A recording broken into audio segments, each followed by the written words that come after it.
بسم الله الرحمن الرحيم.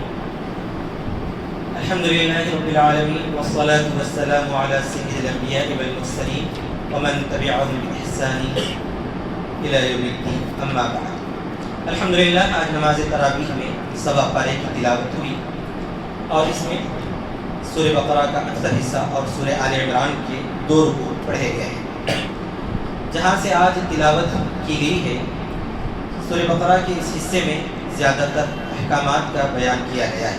جیسا کہ کل کے درس میں ہمارے سامنے بات آئی تھی کہ اللہ تبارک و تعالیٰ نے انسانوں کی 3 قسمیں بیان کی، جن میں مومن صادق اور دوسرے کھلم کھلا کافر اور تیسرے منافق جو چھپے ہوئے کافر ہیں، ان کا ذکر کیا گیا اور کامیاب لوگوں کی وضاحت اور ناکام لوگوں کی سزاؤں کا بھی تذکرہ آیا. آج جو پڑھا گیا ہے اس میں سب سے پہلے ایک اصول مسلمانوں کو دیا گیا. اصول یہ ہے کہ عام طور پر ہم لوگ یہ سمجھتے ہیں کہ ہم اگر نماز پڑھ لیں، روزہ رکھ لیں، مشرق یا مغرب کی طرف رخ کر لیں اور ہمیں پکے مومن کا سرٹیفکیٹ مل جائے گا اور جنت ہمارے لیے طے ہے.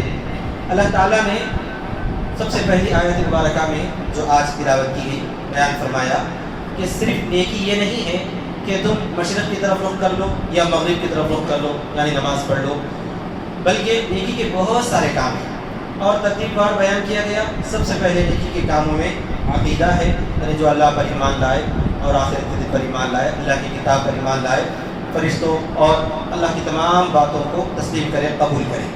پھر اس کے ساتھ ساتھ نماز بھی قائم کرے، زکوٰۃ بھی ادا کرے. اور بھی نیکی کے دوسرے کام ہیں، وہ یہ ہے کہ اپنے رشتہ داروں کا حق ادا کرے، اسی طرح یتیموں اور مسکینوں کا خیال رکھے، غلاموں کو جو ہے آزاد کرانے کی فکر کرے. پھر اس کے ساتھ یہ بھی فرمایا کہ جو معاہدہ کیا ہے اس معاہدے کی پابندی کرے. اسی طرح بہت سارے احکام بیان کیے گئے. تو خلاصے کے طور پر اس آیت مبارکہ میں یہ بیان کیا گیا ہے کہ کسی ایک کام کو لے کر اسی کو نیکی سمجھنا اور دوسرے کاموں سے غفلت کرنا یہ بالکل نامناسب ہے. جتنے ایمان کے اسلام کے شعبے ہیں، ایمان تو ایک ہی ہے، تصدیق قلبی، اور ایمان کے بہت سارے شعبے جات ہیں. ان شعبے جات پر عمل کرنا یہ اصل میں نیک کام ہے، دین کے کام ہیں. ان تمام کاموں کو کرنا چاہیے. پھر اس کے بعد حکم آیا ہے قصاص کے بارے میں. قصاص کا مطلب ہوتا ہے اگر کوئی آدمی عمدن کسی بھی آدمی کو قتل کر دیتا ہے تو اس قاتل کو اسلامی عدالت قصاص کا فیصلہ سنائے گی. یعنی یہ کہ بدلے میں اس عمدن قتل کرنے والے قاتل کو قتل کر دیا جائے گا، چاہے وہ کتنا ہی بڑا کیوں نہ ہو، مقتول چاہے کتنا ہی چھوٹا کیوں نہ ہو. چنانچہ اگر کوئی آزاد آدمی غلام کو بھی قتل کر دے تو اس غلام کے بدلے میں آزاد کو قتل کر دیا جائے گا. ایسا نہیں ہوگا کہ جو آزاد کی جان بہت زیادہ قیمتی ہے، غلام کی جان کم ہے، لہذا آزاد کو اس کے بدلے میں قتل نہ کیا جائے، ایسا نہیں ہوگا. یہ قرآن مجید میں واضح طور پر بیان کیا گیا. اب اس کے بعد ایک بات یہ آتی ہے کہ قصاص میں ایک آدمی کی جب جان لے لی گئی ہے تو پھر اس کے بدلے میں اگر قاتل قتل کر دیا جائے گا تو یہ تو اس کے اوپر بہت زیادتی ہے، اس نے تو جو ہے کر دیا ہے غلطی، لیکن پھر اس کو قتل کر دیا جائے تو یہ بہت زیادہ سخت سزا ہے. یہ کیپٹل پنشمنٹ جو ہے اسلام کیوں رکھا ہے؟ اس طرح تو بعض لوگ جو ہے شبہ پیش کرتے ہیں. اس کا جواب خود اللہ تعالیٰ نے دیا ہے. کیا جواب دیا اللہ تعالیٰ نے؟ فرمایا وَلَكُمْ فِي الْقِصَاصِ حَيَاتٌ، کہ قصاص میں یعنی قاتل کو قتل کرنے میں تمہارے لیے زندگی ہے. وہ کیسے؟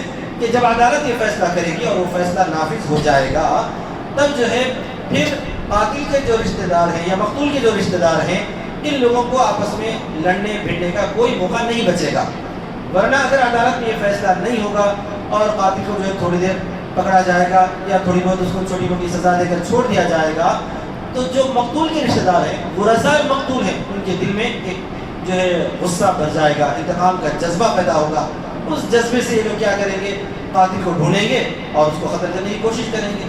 جب اس کا قتل ہوگا تو پھر اس کے خاندان والے اس کے قاتل کو مارنے کی کوشش کریں گے. تو یہ سلسلہ جو ہے لمبا چلتا رہے گا. اسی وجہ سے اللہ نے فرمایا کہ قصاص کا حکم نافذ کرنے کے اندر تمہارے لیے بہت بڑی زندگیاں ہیں، کئی لوگ جو ہے اس سے محفوظ ہو سکتے ہیں.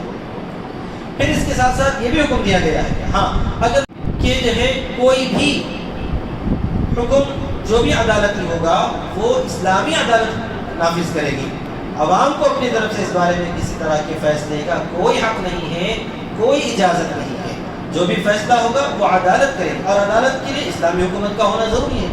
اب جیسے ہمارے اس ملک میں تو اسلامی حکومت کا نظام ہے نہیں، لہذا ایسے جتنے بھی عدالتی فیصلے ہیں وہ مسلمان کا بنچ بیٹھ کر یا مسلمان اپنی طرف سے نہیں کر سکتے ہیں. بہرحال پھر آگے حکم اللہ تبارک و تعالیٰ نے روزے کا دیا ہے اور فرمایا کہ روزہ تمہارے لیے اس لیے فرض کیا گیا تاکہ تمہارے اندر تقویٰ پیدا ہو جائے. اور اس کے بعد روزے میں یہ فرمایا کہ جو لوگ معذور ہیں، کمزور ہیں، ان کو نہ رکھنے کی اجازت دی گئی ہے. آگے جو ہے چاند کے متعلق سوال آیا تو اس کا جواب دیا گیا کہ لوگ آپ سے چاند کے گھٹنے اور بڑھنے کے بارے میں پوچھتے ہیں. اللہ نے فرمایا کہ یہ گھٹنا بڑھنا تمہارے فائدے کے لیے ہے کہ عبادات تم کو اسی چاند کی ذریعے معلوم ہوتی ہیں. لوگوں کے اوقات بھی چاند سے معلوم ہوتے ہیں. آج کل تو اوقات کے لیے جو ہے کیلنڈرز وغیرہ بنے ہوئے ہیں، لیکن مان لیجئے، فرض کر لیجئے کوئی ایسا علاقہ ہے جہاں کے لوگ جو ہے کیلنڈر سے واقف نہیں، بالکل آدیواسی لوگ ہیں، تو وہاں پر وہ لوگ تاریخیں کیسے معلوم کریں گے؟ ان کی تاریخوں کے معلوم کرنے کا ایک ہی ذریعہ ہے، وہ یہ ہے کہ چاند. جب چاند سب سے چھوٹا ہوگا تو اس کو پہلی تاریخ سمجھیں گے، اور جب بالکل جو ہے چاند ختم ہو جائے گا تو وہاں تک تاریخوں کا حساب ختم کر دیا جائے گا. پھر جب نیا چاند آئے گا تو اس کو جو پھر پہلی تاریخ سمجھا جائے گا. تو اللہ تبارک و تعالیٰ نے چاند پر احکامات کا مدار رکھ کر ہر آدمی کو سہولت دے دی ہے، چاہے شہر کا رہنے والا ہوتا ہے، دیہات کا رہنے والا ہو، جس کے پاس کیلنڈر نام کی کوئی چیز نہ ہو، گھڑی نہ ہو، ایسے تمام لوگ جو ہے چاند کو دیکھ کر اپنی تاریخیں وغیرہ اور اوقات کا تعین کر سکتے ہیں. یہ فائدہ اللہ نے بیان فرمایا. پھر اس کے بعد جو ہے جہاد کا حکم بیان فرمایا گیا ہے. لوگ جو ہے جہاد کے سلسلے میں اسلام پر اعتراض کرتے ہیں اور جہاد کا لفظ آتے ہی ایسا سمجھا جاتا ہے کہ مار دھاڑ، قتل اور جو ہے دہشت پھیلانا، اس طرح پر جو ہے مسلمانوں کو اور اسلام کو بدنام کرنے کی کوشش کرتے ہیں. میں اس سلسلے میں 2 منٹ میں وضاحت کرنا ضروری سمجھتا ہوں. جہاد در حقیقت جد و جہد ہے، کوشش کرنا ہے، اور اللہ تبارک و تعالیٰ نے مختلف قسم کے جہاد رکھے ہیں. ایک جہاد تو آدمی اپنے نفس سے کرتا ہے، نفسانی جہاد. وہ یہ ہے کہ المجاہد من جاہد نفسہ، کہ اللہ کے رسول صلی اللہ علیہ وسلم نے فرمایا کہ مجاہد وہ آدمی ہے جو اپنے نفس سے جہاد کرتا ہے. یعنی یہ ہے کہ نفس اس کا غلطیوں کی طرف کھینچتا ہے تو وہ غلط باتوں کی طرف نہیں چلتا بلکہ اللہ کے حکم کی طرف چلتا ہے. اور دوسرا یہ ہے کہ ظلم کے خلاف جہاد کرنا. قرآن مجید میں اللہ تعالیٰ نے جہاد کے جتنے احکام بیان فرمائے وہ سب ظلم کے خلاف ہیں. اگر کوئی حکومت آپ کے ساتھ انصاف کرتی ہے، عدل کرتی ہے، تو اس کے خلاف کچھ کرنے کی آپ کو اجازت نہیں ہے، چاہے وہ حکومت کافر ہی کیوں نہ ہو. اللہ تعالیٰ نے جہاد کا حکم مسلمانوں کو اسی وقت دیا ہے کہ جب مسلمانوں پر بہت زیادہ ظلم کیا گیا ہے. میں نے کہہ رہا ہوں، قرآن مجید میں اللہ تعالیٰ سورہ حج میں فرماتا ہے اذن للذین یقاتلون بانہم ظلموا، ان لوگوں کو اجازت دی گئی ہے کہ وہ اللہ کی راہ میں جہاد کریں اس لیے کہ ان لوگوں پر ظلم کیا گیا ہے. تو جہاد در حقیقت یعنی کہ جد و جہد کر کے ظالم کو جو ہے کا مقابلہ کرنا، یہ ظلم کے خلاف ہے، عدل کے خلاف کوئی جہاد نہیں ہو سکتا. لہذا دہشت گردی کا نام جہاد دینا سراسر جھوٹ ہے، اور جہاد کا نام دہشت گردی دینا بھی جھوٹ ہے. جو لوگ ظلم کے خلاف آواز اٹھاتے ہیں تو ان کو تو اٹھانے کی اجازت ہے، ساری دنیا کا قانون اس بات کو تسلیم کرتا ہے، مانتا ہے. اور ظلم کے خلاف آواز اٹھانا اسلام کے اندر اس کو جہاد قرار دیا گیا، اور اللہ تبارک و تعالیٰ نے اس پر کافی فضیلتیں رکھی ہیں. رسول اکرم صلی اللہ علیہ وسلم نے فرمایا ہے کہ لَأُدِرْتُ أَنْ أُقْتَلَ فِي سَبِيلِ اللَّهِ ثُمَّ أُحْيَا ثُمَّ أُقْتَلْ ثُمَّ أُحْيَا ثُمَّ أُقْتَلْ ثُمَّ أُحْيَا ثُمَّ أُقْتَلْ، او كما قال صلی اللہ علیہ وسلم. اللہ کے حبیب صلی اللہ علیہ وسلم اپنی پیاری زبان سے فرماتے ہیں کہ مجھے یہ بات بہت زیادہ پسند ہے کہ میں اللہ کی راہ میں قتل کر دیا جاؤں، پھر زندہ کیا جاؤں، پھر قتل کیا جاؤں، پھر زندہ کیا جاؤں، پھر قتل کیا جاؤں. 3 بار آپ صلی اللہ علیہ وسلم نے ارشاد فرمایا. مطلب یہ ہے کہ ظلم کے خلاف اللہ کی راہ میں آواز اٹھاتے ہوئے ظالم سے مقابلہ کرنا اور اس مقابلے میں قتل ہو جانا اللہ کے رسول صلی اللہ علیہ وسلم کو اتنا پسند تھا کہ 3 بار اللہ کے رسول صلی اللہ علیہ وسلم نے اس کی تمنا ظاہر کی. تو معلوم ہوا ہے کہ جہاد در حقیقت ظالم کے خلاف لڑنے کا نام ہے، جد و جہد کرنے کا نام ہے. اور یہ جد و جہد اللہ تبارک و تعالیٰ کو اتنی زیادہ پسند ہے کہ ایسے مجاہدین کو اللہ تبارک و تعالیٰ نے امت کے سب سے افضل ترین طبقات فرمایا ہے کہ مجاہدین جو اللہ کی راہ میں جہاد کرتے ہیں، دشمنوں کے خلاف، دشمنوں کے اسلام کے اور دین کے مسلمانوں کے دشمنوں کے خلاف مقابلہ کرتے ہیں، ان لوگوں کی یہ فضائل ہے. تو جہاد کی آیتیں آئی ہیں، اس میں فرمایا گیا ہے کہ وقاتلوا فی سبیل اللہ الذین یقاتلونکم، سورہ بقرہ کی جو آیتیں آج تلاوت کی گئی ہیں کہ تم اللہ کی راہ میں ان لوگوں سے متعین فرمایا وہی طریقہ ہم سب کو اللہ کے رسول صلی اللہ علیہ وسلم نے دیا۔ تو ظلم کے خلاف آواز اٹھانا یہ در حقیقت جد و جہد ہے، مجاہدہ ہے، اسی کا نام جہاد کہا گیا ہے۔ پھر اللہ تعالیٰ نے یہ بھی فرمایا ہے کہ تم اتنا ہی جو ہے کسی پر زیادتی کرو یا ان کے خلاف کارروائی کرو جتنا وہ تم سے کرتے ہیں۔ اگر وہ لوگ اپنے ہاتھ روک دیتے ہیں تو پھر تم کو لڑنے کی اجازت بالکل نہیں ہے۔ اسی وجہ سے اس آیت کا یہ پیغام دیا گیا ہے کہ جو لوگ مسلمانوں کے خلاف ظلم کرتے ہیں، زیادتی کرتے ہیں، چاہے وہ مسلمان کسی بھی علاقے کے رہنے والے ہوں، تو وہاں کے مسلمانوں پر دو چیزیں ضروری ہو جاتی ہیں۔ یا تو جو ہے وہ اس جو ہے علاقے میں رہتے ہوئے جد و جہد کرتے ہوئے، کوشش کرتے ہوئے ظلم کے خلاف آواز اٹھائیں۔ اگر وہ ممکن نہیں ہے تو پھر اس علاقے کو چھوڑ کر کسی ایسے علاقے میں چلے جائیں جہاں پر وہ امن و امان کے ساتھ رہ سکتے ہیں، اسے ہجرت کہتے ہیں۔ تو یا تو جہاد یا تو ہجرت، ان دونوں میں سے کوئی ایک چیز لازم ہو جاتی ہے جب ظلم و ستم کی زیادتی ہو جائے۔ جہاں امن کے ساتھ قائم ہے تو وہاں پر اس کی ضرورت نہیں پڑتی، نہ ہجرت کی ضرورت پڑتی ہے، نہ جو ہے جہاد کی ضرورت واقع ہوتی ہے۔ پھر اس کے بعد اللہ تعالیٰ نے حج کے احکام بیان فرمائے ہیں کہ حج جو ہے مخصوص جو ہے اس کے ایام ہیں، ان کے دن ہیں، ان دنوں کے اندر حج ادا کیا جاتا ہے۔ پھر اس کے ساتھ ساتھ فرمایا ہے کہ حج کے موقع پر لوگ صرف دنیا کے بعض طلبگار ہوتے ہیں، وہ لوگ دنیا مانگتے ہیں۔ اللہ تعالیٰ کو یہ پسندیدہ، اللہ کی نگاہ میں پسندیدہ لوگ نہیں ہیں۔ وہ لوگ اللہ کی نگاہ میں پسند ہیں جو دنیا میں بھی بھلائی مانگتے ہیں اور آخرت میں بھی بھلائی مانگتے ہیں، وہی لوگ کامیاب ہیں۔ پھر اس کے بعد اللہ تعالیٰ نے جو ہے کچھ احکام بیان فرمائے ہیں، طبعی احکام، نکاح کے احکام بیان کیے گئے۔ طبعی احکام کے اندر یہ ہے کہ لوگ آپ سے پوچھتے ہیں کہ عورتیں جب ماہواری کے دنوں میں رہتی ہیں تو ان کے ساتھ کیا معاملہ کرنا چاہیے۔ اللہ تعالیٰ نے جواب میں فرمایا ہے کہ جو ہے حیض جو ہے یہ گندی چیز ہے، اس میں عورتوں سے ہم بستری مت کرو، یعنی یہ کہ اس سے بچو، پرہیز کرو۔ جب وہ پاک ہو جائیں تو پھر ہم بستری کر لو، لیکن عورتوں کے ساتھ معاملہ کرنے، ان کے ساتھ رہنے اور جو ہے ساتھ میں لیٹنے یا ان کا کام وغیرہ کرنے، ان کا پکا ہوا کھانے کرنے، ہر چیز کی اجازت ہے۔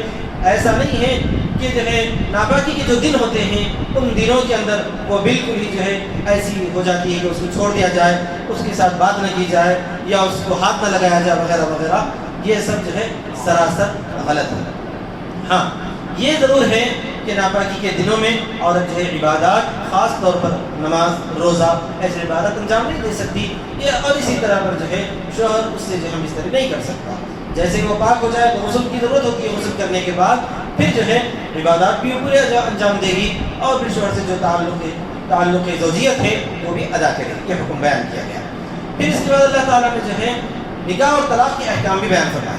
نکاح اور طلاق کے متعلق یہ بات مسلمانوں کو جاننا بے حد ضروری ہے کہ مسلمان جو ہے نکاح کو یا تو ضرورت نہیں سمجھ رہے ہیں یا تو خواہش سمجھ رہے ہیں، جو دنیا میں جیسا چل رہا ہے ویسے ہی جو ہے مسلمان بھی نکاح کو اور نکاح کے بعد کے معاملات کو چلا رہے ہیں۔ ایسا نہیں ہے، نکاح عبادت ہے، نکاح ایک انسانی ضرورت ہے۔ ان دونوں چیزوں کا اگر خیال کیا جائے گا تو نکاح ہم سادگی سے بھی انجام دے سکیں گے اور اللہ کے رسول صلی اللہ علیہ وسلم کے طریقے کے مطابق انجام دیں گے۔ اللہ نے نکاح کا حکم یہ بیان فرمایا کہ تم جو ہے مشرکہ عورتوں سے نکاح مت کرو، اسی طرح مسلمان عورتوں کا نکاح کسی مشرک مردوں سے مت کراؤ۔ یعنی نکاح کے لیے جن سے ہمارا نکاح ہوگا، یعنی مسلمان بچہ نکاح کرنا چاہتا ہے تو اس کے لیے مومن ہی سے نکاح کرنا ضروری ہے۔ یا اسی طرح کتابیہ کا مطلب یہ ہے کہ ایسی خاتون جو اللہ کی کسی کتاب پر، تورات اور انجیل وغیرہ پر پکا ایمان رکھتی ہو اور توحید پر قائم ہو۔ ویسی کتابیہ تو آج کل شاید ہی کوئی ہوگی، تو ان سے نکاح کرنے کی گنجائش ہے، لیکن مسلمان خاتون سے یا مومن لڑکی سے ہی ایک مسلمان مرد کو نکاح کرنا چاہیے۔ اسی طرح مسلمان خاتون کو صرف مومن مرد سے نکاح کرنے کی اجازت ہے، غیر مومن سے نکاح کرنے کی کوئی اجازت نہیں ہے۔ تو اسے معلوم ہوتا ہے کہ نکاح کرنے کے سلسلے میں ہمارے نوجوان بچے وغیرہ کسی جو ہے غیر مسلم لڑکی وغیرہ کی طرف نکاح ہرگز نہ اٹھائیں۔ اسی طرح ہماری جو بہنیں، ہماری جو بیٹیاں ہیں، ان کو بھی ہرگز اس بات کی کوئی اجازت نہیں ہے کہ وہ غیر مسلم لڑکے کو دیکھ کر جو ہے اگر وہ ترقی کر رہا ہے، اچھا پڑھ رہا ہے، دیکھ کر اس کی طرف مائل ہو یا اس سے نکاح کرنے پر اپنی جو ہے دنیا اور آخرت کو برباد کرتے ہوئے ایسی کوئی فکر ہرگز نہ کرے۔ یہ اللہ تعالیٰ نے حکم دیا ہے۔ فرمایا ہے کہ اگر کوئی مسلمان مرد نہیں ملتا کسی خاتون کو تو اس سے بہتر ہے کہ آزاد نہ ملے تو غلام سے نکاح کر لو۔ یہاں تک اللہ نے حکم فرمایا ہے۔ غلامی کا تو فی الحال کوئی تصور نہیں ہے، رواج نہیں ہے، کرے، اسی طرح مسلمان مرد بھی غیر مسلم خاتون سے ہرگز نکاح نہ کرے۔ آگے پھر حکم دیا گیا ہے کہ نکاح کرنے کے بعد زندگی کو بہت اچھے انداز میں، خوبصورت انداز میں گزارنا چاہیے۔ نکاح میں اگر کسی وجہ سے نا اتفاقی ہو جائے، دراڑ پڑ جائے، تو اس وقت چاہیے کہ وہ جو ہے میاں اور بیوی کے درمیان اتفاق پیدا کرنے کی کوشش کریں، یہ دونوں خود کوشش کریں۔ اسی طرح پر دونوں خاندان کے جو بڑے لوگ ہیں وہ اس بات کو کوشش کریں کہ وہ نکاح برقرار رہے، قائم رہے۔ اگر ممکن ہی نہ ہو برقرار رہنا، یا دونوں کے درمیان ایسی نا اتفاقی پیدا ہو جائے کہ برقرار رہنے کی کوئی شکل نظر نہ آئے، تو ایسی صورت میں پھر ایک ہی راستہ بچتا ہے، وہ یہ ہے کہ نکاح کو ختم کر دیا جائے۔ اور وہ دو شکل ہو سکتی ہے، یا تو طلاق کے ذریعے یا پھر خلع کے ذریعے۔ نکاح جو ہے اسلام میں ایسا نہیں ہے کہ وہ جنم جنم کا ساتھی ہو، جنم جنم کا تو اسلام میں کوئی تصور ہے ہی نہیں، ایک ہی زندگی بھی، اس کے بعد موت ہے، موت کے بعد پھر اخروی زندگی ہے۔ تو جو ہے نکاح ایسا کوئی معاملہ نہیں ہے کہ ایک مرتبہ نکاح ہو گیا تو وہ ہمیشہ کے لیے رہے گا، کبھی ٹوٹنے کا کوئی تصور نہیں ہے، جیسا کہ یہاں کے ہندوستانی جو ہمارے برادران وطن ہیں ان کے مذاہب میں اس طرح کا تصور ہے۔ اسلام میں ایسا کوئی تصور نہیں ہے۔ اگر ممکن نہ ہو تو پھر اس کے اندر جو ہے اس کو توڑا جا سکتا ہے اور نکاح کو ختم کیا جا سکتا ہے، وہ یہ ہے کہ طلاق کے ذریعے ختم کیا جا سکتا ہے، اور یا بیوی جو ہے اپنی طرف سے درخواست پیش کر کے خلا کے ذریعے جو ہے نکاح کو ختم کر سکتی ہے، لیکن یہ بالکل آخری ذریعہ ہے۔ پھر اس کی ترتیب بھی بیان کی گئی ہے، وہ یہ ہے کہ پہلے ایک طلاق دے دی جائے تاکہ جو ہے دوبارہ گنجائش باقی رہے، یا پھر دو بھی دینے کے بعد بھی گنجائش باقی رہتی ہے۔ عدت میں جو ہے الگ الگ انداز میں جو ہے ہر طہر میں ایک ایک طلاق دینے کا حکم دیا گیا، اجازت دی گئی ہے۔ ہمارے پاس ایسا ہوتا ہے کہ مسلمان مردوں کو یا تو تعلیم نہیں ہوتی، یا بالکل جو ہے جہالت میں، ان پڑھے انداز میں یا غصے میں اٹھا کر وہ جو ہے ایک ساتھ 3 طلاقیں دے دیتے ہیں، جس کی وجہ سے جو ہے واپسی کی کوئی شکل باقی نہیں رہتی، تو پھر وہ پریشان ہو جاتے ہیں۔ تو اس کی کوئی شریعت میں اجازت بالکل نہیں ہے۔ لوگ جو ہے اعتراض کرتے ہیں کہ مسلمانوں میں، اسلام میں جو ہے 3 طلاقیں دے کر عورت کو ہمیشہ کے لیے چھوڑ دینے کا اور اس کو سزانے اور تکلیف دینے کا جو ہے ایک طریقہ رکھا گیا ہے۔ ایسا بالکل نہیں ہے، اسلام میں 3 طلاقیں دینے کا کوئی طریقہ رکھا نہیں گیا ہے، بلکہ طلاق دینے کے سلسلے میں ترتیب رکھی گئی ہے۔ اس ترتیب کا خیال کیے بغیر اگر کوئی ظلم زیادتی کرتا ہے تو اس سے جو ہے وہ کرنے والا غلط ہے۔ اسلام میں جو ہے، اسلام کے اندر کوئی غلطی نہیں ہے۔ اللہ تبارک و تعالیٰ نے جو طریقہ رکھا ہے اسی طریقے کو اگر فالو کیا جائے تو کوئی جو ہے شکایت اور شکوہ نہیں پیدا ہوگا۔ پھر اس کے بعد اللہ تبارک و تعالیٰ نے آگے کچھ واقعات بیان فرمائے ہیں، بنی اسرائیل کا واقعہ بیان کیا گیا۔ پھر اس کے بعد جو ہے سورہ بقرہ کے بالکل آخر میں آیت دین بیان کی گئی ہے، یعنی قرض کے معاملات کے تعلق سے حکم دیا گیا ہے کہ آپس میں قرض کا اگر معاملہ کریں تو اس معاملے کو جو ہے لکھ لیا کرو، تاکہ جو ہے کوئی بعد میں شبہ اور شک پیدا نہ ہو جائے۔ پھر اس کے ساتھ ساتھ ایک حکم آیا ہے رہن کے بارے میں۔ رہن اگر کوئی آدمی جو ہے قرض میں کوئی چیز لے اور لکھنے کے اس وقت اس کو کوئی موقع نہ ہو، اور وہ ایسا آدمی ہو کہ اس پر جو ہے جو لیا ہے اس پر اعتماد نہ کر رہا ہو، تو اس کو چاہیے کہ وہ جو ہے کوئی چیز اپنی بطور رہن کے رکھا دے جو قبضے میں رہے۔ رہن کے بارے میں یہ ہے کہ وہ رہن میں رکھی ہوئی چیز سے فائدہ نہیں اٹھا سکتا ہے۔ فائدہ اٹھانے کا مطلب یہ ہے کہ اگر کوئی سونا رہن میں کسی کے پاس رکھا دیا ہے تو وہ جو ہے سونا استعمال نہیں کر سکتا، اس کی بیوی جو ہے اپنے گلے میں ہار بنا کر اسے نہیں پہن سکتی۔ یہ صرف جو ہے اطمینان کے اعتماد کے لیے رہن ہوتا ہے، اس کے علاوہ رہن کی کوئی اور شکل نہیں ہے۔ دوسری بات یہ ہے کہ آج کل جو ہے ہمارے پاس ایک رواج چلتا ہے کہ بطور رہن کسی کا گھر جو ہے آدمی رکھتا ہے اور اس کو کچھ پیسے دیتا ہے اور اس گھر کو خود استعمال کرتا ہے، یا جو ہے کسی کرائے پر دے دیتا ہے اور اس کا کرایہ استعمال کرتا ہے۔ یہ سراسر غلط ہے۔ اگر جو ہے گھر بطور ضمانت کے، بطور رہن کے کوئی رکھ رہا ہے کسی کا، تو اس کو خود بھی استعمال نہیں کر سکتا اور کسی اور کو کرایہ پر دے کر جو ہے کرایہ نہیں لے سکتا۔ اگر خود استعمال بھی کرے تو اس کو کرایہ جو ہے اپنے مالک کو پہنچا دے، یا کسی اور کو کرایہ پر دے تو وہ کرایہ بھی جو ہے مالک کو دے دے۔ یہی جو ہے رہن کا صحیح طریقہ ہے، ورنہ جو ہے وہ سود شمار ہو جائے گا، اور جو ہے اس پیسے پر خود رہ کر جو ہے بغیر کرائے کے رہتے ہوئے جتنا اس کا کرایہ آ سکتا ہے اتنا جو ہے سود کھانا شمار ہو جائے گا، جو شریعت میں بالکل جائز نہیں ہے۔ پھر اس کے بعد جو ہے سورہ بقرہ کا اختتام ہوا ہے۔ سورہ آل عمران کا انشاءاللہ جو بھی ہوگا وہ کل آپ کی خدمت میں پیش کیا جائے گا۔ اللہ تعالیٰ سے دعا ہے کہ اللہ تبارک و تعالیٰ ہمیں کہنے سننے سے زیادہ عمل کی توفیق عطا فرمائے، قرآن مجید سے اپنے تعلق کو مضبوط بنائے۔ آمین۔ وآخر دعوانا